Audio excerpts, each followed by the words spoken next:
So here we are at fever case 2 with, again, our expert analysis discussant, Dr. Mahadevan, to help us work through another case of fever.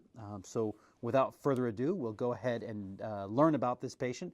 This is a young child, as you saw earlier, with fever, some upper respiratory symptoms of a duration that is long and of an etiology that is unknown. So let's go ahead and watch the kind of first introductory clip here. All right. Okay, buddy, you're not feeling so great, huh?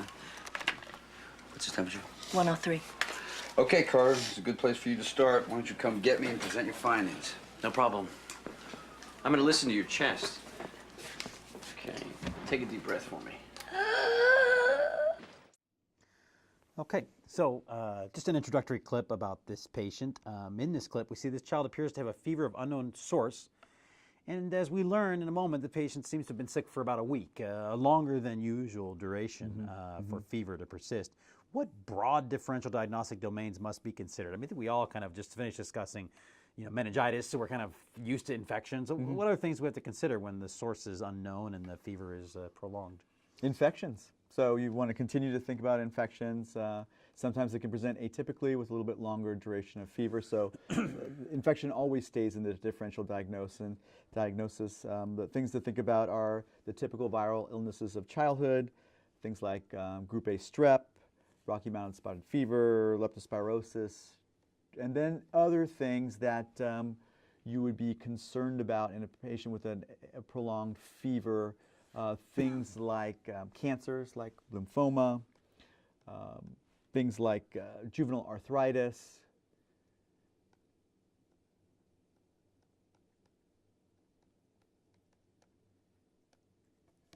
and inflammatory conditions, other inflammatory conditions, I should say. All right. But the differential is very, very broad. We tend to focus on infectious etiologies, but when you've had a fever for a long time, other infections to think about, tuberculosis and HIV, obviously depending on the history, generally not something we'd see in a young child, but possibly depending on their history.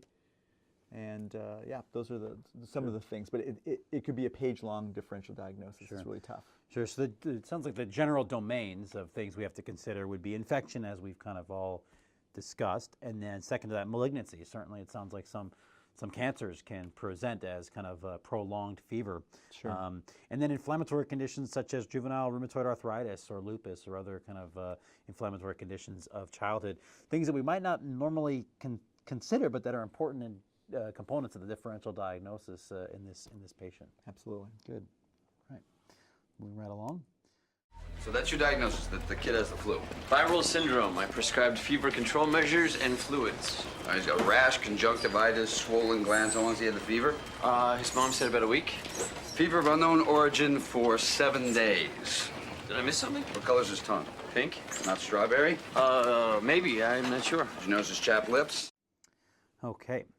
So there's been some discussion about this case from the two providers there. There's the findings on physical examination, the first and the second. Based on this information, can we generate a short differential diagnosis for this patient? What kinds of things should we consider? Yeah, it's all of the things that we had talked about before. You might throw in there drug reaction as well, now that we're talking about a rash and a fever as well. Obviously, infectious etiologies, the infectious illnesses of childhood, and as we mentioned, some more unusual conditions, Rocky Mountain spotted fever, which can present with a rash and a fever, leptospirosis from contact with rat urine, depending on the patient had traveled or not. Group A streptococcus can present with a pharyngitis and then a rash. But I think the doctor is alluding to a very specific diagnosis in talking about a fever of 7 days origin. He asked about a strawberry tongue, talked about cracking of the lips, and I think he was thinking about a particular diagnosis, which is non-infectious. It's an inflammatory condition. Sure. All right. So we heard them talk about chapping of the lips, a strawberry tongue, some lymphadenopathy. And most importantly, a fever of duration of more than 5 days. 5 days duration. Okay, well, All right, so basically we have a little bit more of a detailed differential diagnosis here about what we can think about based on what they found on their physical examination. So let's continue to discuss this.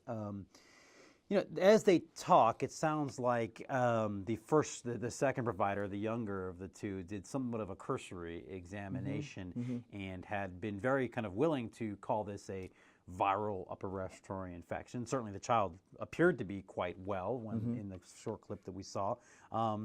If we jump to this conclusion, we're going to be right frequently. What is the problem here? What is the error that is made?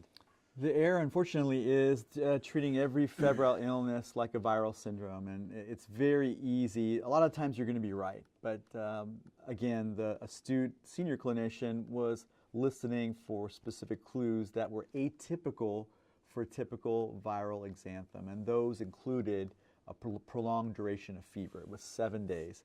The cracked, chapped lips, the strawberry tongue, the lymphadenopathy. These are not common findings with just a run-of-the-mill viral exanthem or viral syndrome. And so if you want to tease out those findings and then think about other potentially dangerous disease entities that have specific therapy. So if we were to send this patient out and it's already been 7 days of fever and they go out for another 3 days, they might miss a window of opportunity to be treated for this particular illness. So it's really important to make the diagnosis because sometimes the chance to make a difference is only in a short window of time. And if the patient goes home and says the doctor said it was a viral syndrome, they may not come back until it's too late. So this could be very tricky, right? I mean, it sounds like we have a patient here who looks very well, certainly has a very common complaint, perhaps the most common complaint of children presenting to the emergency room. But yet we still have to take that kind of emergency medicine approach and still consider dangerous things and keep them on the table till we've convinced ourselves that this child is in fact healthy and well. Agreed, yeah. Okay, so as we move along to the next clip, the final clip in this case. Yeah. All right, give him an aspirin and order an echocardiogram. Aspirin? I thought you never give aspirin to a child. Unless, of course, he's diagnosed with Kawasaki's. Kawasaki's. Kawasaki's is a cluster of unremarkable symptoms that can lead to coronary aneurysm. Fever, chapped lips, and strawberry tongue are the tip-offs. Admit the boy to the peds unit. Right away. So, all right, so it sounds like the more senior provider has concluded this is a case of Kawasaki's disease. What is that and how is it treated? So Kawasaki's disease or Kawasaki's arteritis, also known as mucocutaneous lymph node syndrome, is a combination of a febrile illness and inflammation of the blood vessels.